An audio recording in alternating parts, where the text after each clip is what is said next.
Facebook changes corporate name to Meta, moving aggressively to distance itself from a social media business embroiled in crisis and rebrand itself as a forward-looking creator of a new digital world known as the Metaverse.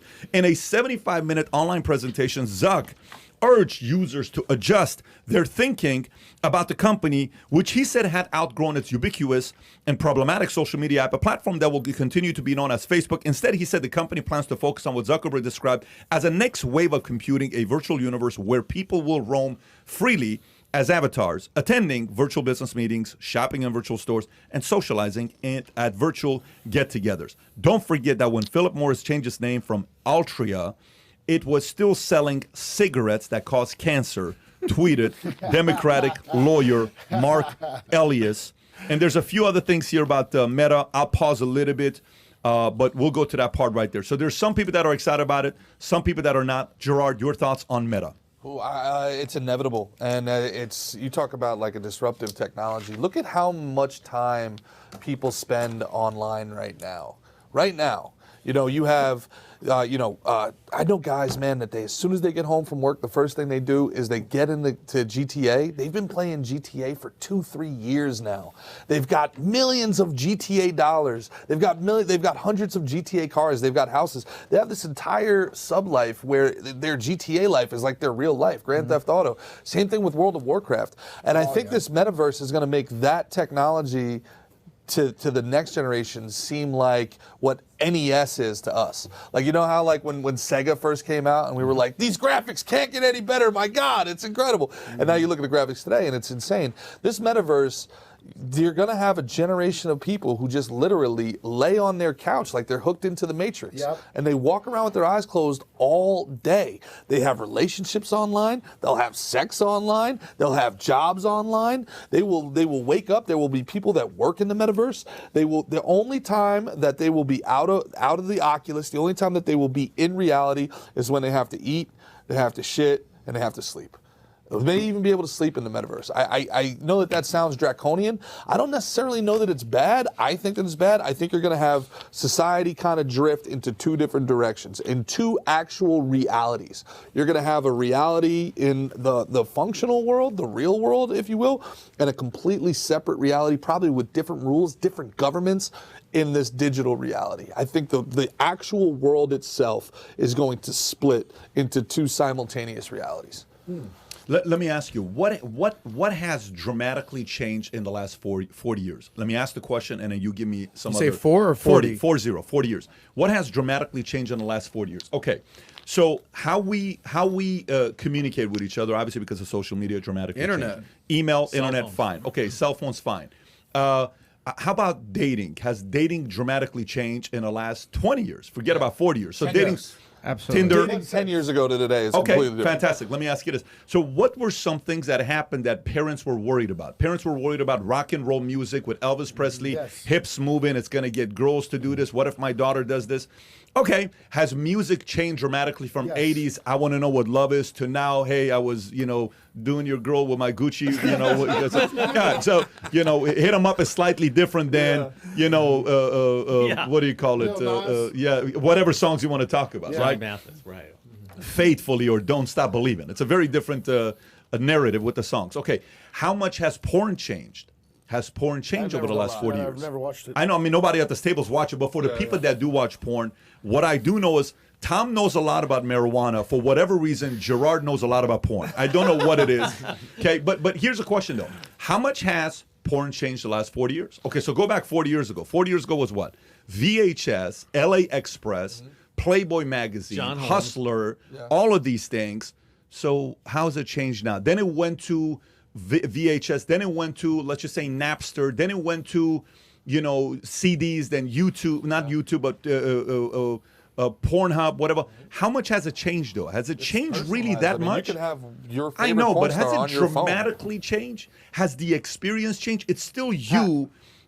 As a single man or person that's watching it, you're consuming. So the part where I'm going with this is, Consumer experience has changed significantly, but from the 10,000-foot view, no. At the end of the day, it's still you and your VR head. by the way, you porn. just gave me more. That's where I was going with this. VR porn is Metaverse, by the way.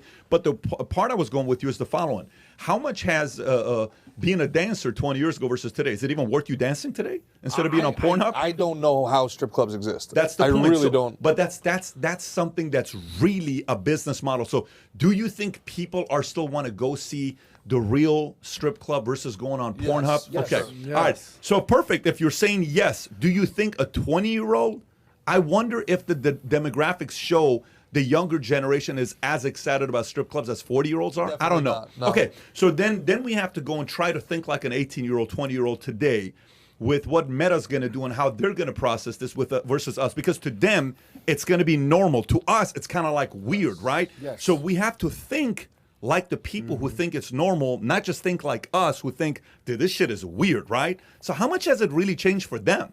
I can see it being to the point where, like, the government has to regulate how much time you can spend in the metaverse, because people will spend 20 hours a day in the metaverse. It's so much better than their regular life. You're born into poverty, you're short, you're fat, you're whatever, and in the metaverse you're tall, you're attractive, you're rich. They're going to live their life there as opposed to in the real world. It's so much so that the government will probably regulate, you've been online for 10 hours, and then there'll be black market metaverse places where people can go into somebody's basement and hook back in. It's a drug. They even talk right now, video games are a drug. There was that athlete that lost his career because he was playing the tight end for the Broncos. He literally had a Grand Theft Auto addiction. He was like, I skipping practice to play Grand Theft Auto. It was serotonin in his brain. It was, dude, we're all addicted to our cell phones. We're addicted. We're nonstop addicted. But okay, so folks, if you're listening to this, I'm actually curious. I want to read your commentary. What are your thoughts? What's your biggest, matter of fact, what's your biggest concern?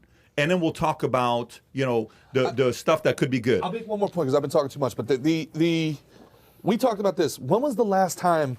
Remember when you would come home and there would be one phone and somebody would call during dinner. Your dad would get so pissed off and he'd take the phone and he'd put it off the hook so nobody else could contact you that night. Yeah. When was the last time our phones been off the hook? Yeah. Never. Well, I'll give you another perspective here. The rules of the game have changed. Back, you said, what's the difference between 20 years ago, 40 years ago? Back in the day, the rules were completely different. They've been flipped. What were the rules? Don't get in cars with strangers. Don't meet random people online. Get out of your house and do things and play. Yeah. Now it's, you're getting in cars with strangers. Ricker's doing business deals, learning last names while he's in cars, right? People are meeting people online on the regular. That's how people date these days. Speaking of not getting out of your house, now you're locked down in your house. The rules of the game have changed. But Facebook has basically put the world on notice that they are coming after the future. They are not just a social media platform at this point where you can, rate hot girls or be friends or check the news. They're basically saying, live your life in our world now, right? And this is what Mark Zuckerberg, more than anyone, with this move right here, I could see taking over the world. People talk about Elon Musk or Jeff Bezos. Mark Zuckerberg is now coming after your mind and your dreams and basically your entire life with this Meta. It's no longer Facebook. It's like a Sims game almost. Remember Sims? It's the Matrix. It's Avatar. And there's parts of it that, like, hey, wake up, see what's going on here. Yep. Tico's living in this world right now. And there's parts of it, like, if I'm a boomer out there and I'm thinking, what the hell is going on here? If there's anything we've learned from this past 2 years of Zoom meetings and how effective it is, and hey, you can just be anywhere. There's something, the fact that we're sitting here and hey, how you doing, Pat? We're touching. Yeah. Let's not forget about humans need interaction. Yep. And this metaverse is cute and all, but at some point you need to get out of your house and do real stuff. Okay, somebody just said, Mr. Bruce Skim, and I want to hear from others, Gerard, to see what others have to say as well. I'm going to go to them. Yep. Tom, I'm going to come to you. Ricky, if you got thoughts, I want to hear from you as well. So here's what some people have to say. Matthew Mason said Zuck is influenced, okay? Stefan Corrivo said Real Player One, which I don't know if you've seen that movie or not. Yeah. It's actually very interesting, yes. Marisol Esparza said obesity is a concern for our children. Mr. Bruce said Meta is evil. TRC Turtle Island said Will Durant, the age of dissidence, which I've read a lot of Will Durant back in the days. So the CJ Des, first time I've ever heard a comment like that. Adam is wrong. The next one, Andy H, it's not the real world. It's a jail. It's Matrix. Okay, Dancy Antil said control freak rules. So look, it's concerning, but sometimes parents are worried about losing their kids. Like it's like I'm gonna lose my kids. This is one of those things where you can actually lose your kids and the attention. Tom, what are your thoughts? So, as a parent, what are you thinking about this? well, I've been worried. I spent a little bit of time in video games and in the industry, and I can take you back to March 1999, which was the origin of Sony Online Entertainment to EverQuest. And EverQuest was one of the first massively multiplayer online role-playing games where you had an avatar, you collect stuff, you buy weapons, you buy things, and people will go in that and they would be playing for 20 hours straight. True story. And it unlocked for me understanding, you know what? The human capacity for addiction and to satisfy something beyond yourself has never changed. Our ability as humans to be addicted to whether it's video games or drugs or music or something, and to get so immersed in it that it's there. Now that really worried me. There were people that had stopped playing EverQuest that were still paying $19.99 a month, and people would say, "Why are you doing that? You're paying $240 a year." Yeah. I don't want to lose my avatar. I got my avatar. I got all my activity. I got everything in there, and that told me right there just how scary it was. And I started seeing, Fortnite. Remember Fortnite?